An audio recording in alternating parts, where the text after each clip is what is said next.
The US government just pulled the world's most advanced AI models off the market, and crypto traders had a reaction almost no one expected. On Friday, the Trump administration suspended foreign access to Anthropic's Fable 5 and Mythos 5 models, citing a security flaw it says the company left exposed. Reports say the crackdown was triggered by a warning from Amazon and other tech firms, and Anthropic pushed back, arguing the weakness is already common across the entire industry. But the real twist played out in crypto, because as the most powerful centralized AI suddenly went dark, tokens tied to so-called decentralized or permissionless AI started to look far more valuable. Bitensor, which runs an open network for AI models, jumped about 28% in a single day to become the market's biggest mover, while smaller projects like Venice and Morpheus climbed right alongside it. The pitch behind these projects is simple: an AI network that no government can switch off. Whether that promise holds up or not, one government decision just turned a niche corner of crypto into the day's hottest trade.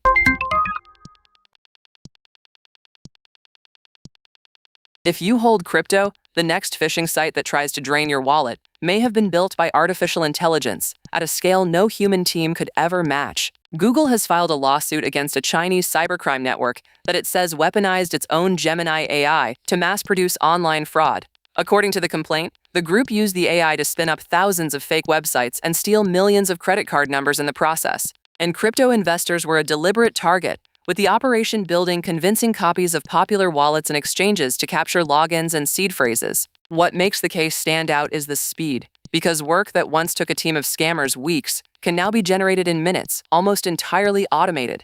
It is one of the first major lawsuits aimed squarely at AI industrialized fraud, and it hints at where online crime is heading next. For anyone keeping money on chain, the old warning just got sharper. Assume that a perfect-looking login page might be the work of a machine.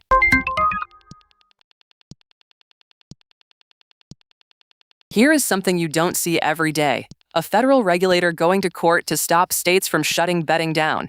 The Commodity Futures Trading Commission has sued New Mexico to block it from enforcing state gambling laws against federally regulated prediction markets. Those are the fast-growing platforms where people can wager on real-world events, including sports, by trading contracts on the outcome. With this move, New Mexico becomes the 8th state pulled into a widening fight over one simple question: who gets to regulate these markets, Washington or the states? The agency's argument is blunt: once a market is registered at the federal level, state gambling rules simply should not apply to it.